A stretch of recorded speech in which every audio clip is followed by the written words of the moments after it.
That's my boyfriend Lane, my cousin Devin, my friends McQuaven and Casey, my dad, and my mom is Camera Lady. Okay. Webster's Dictionary defines capital punishment as putting a condemned person to death. This is probably one of the most debated topics in the United States today. Through many discussions, the death penalty is now legalized in Tennessee. However, some people still want it banned. If the death penalty is banned, the safety of ourselves, our family, and our friends will be jeopardized greatly.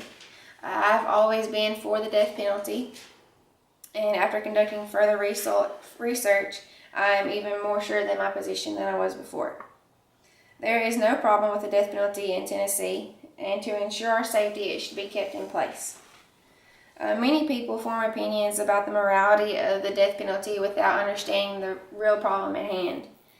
Today we will look at the history and the reasons, and some reasons from credible sources as to why there are no problems with the death penalty and it should be kept in place. First, we'll look at the history of the death penalty. According to the Department of Corrections, the methods of capital punishment go back all the way to the 1900s. The first method was hanging, and in 1916, the electric chair was introduced. After the electric chair was introduced, there were no prisoners on death row for a significant amount of time. Years later, the Supreme Court ruled the death penalty unconstitutional, and there were no inmates executed for 6 years. In 1978, it became legal again, and it has been ever since, even though some policies have changed. In 1998, lethal injections became an option, and after that, if you were on death row, you could choose to either get electrocuted or have a lethal injection.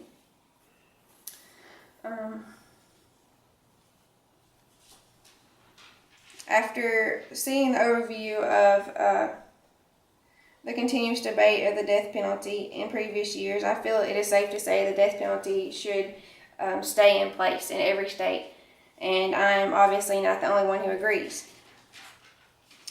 Adam Liptak from New York Times Magazine says the death penalty ultimately saves lives. The statistics have shown that for each inmate that is executed, 3 to 18 lives are saved, or murders are prevented.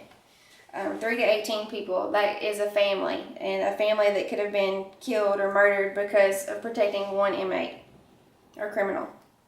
And if anything is unconstitutional, that has to be. Gary Becker, the winner of the Nobel Prize in 1992, says that while not a huge amount of research has been conducted so far that says that the death penalty has a positive effect, the vast amount of different varieties of research that have been done are what make him for the death penalty. The correlations have shown that the rates between states before and after the death penalty was legalized have showed a decrease in crime rates. And although the difference was not huge, it did show a decrease after. Justice Potter Stewart, an active member of the death penalty debate, said that undoubtedly the death penalty decreased crime rates across the United States when put into effect.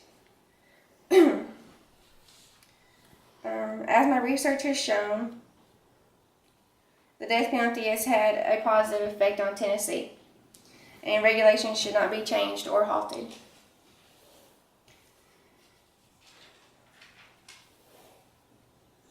In conclusion, through the history and the facts of the death penalty, I say that there is no problem with the death penalty being legalized in any state.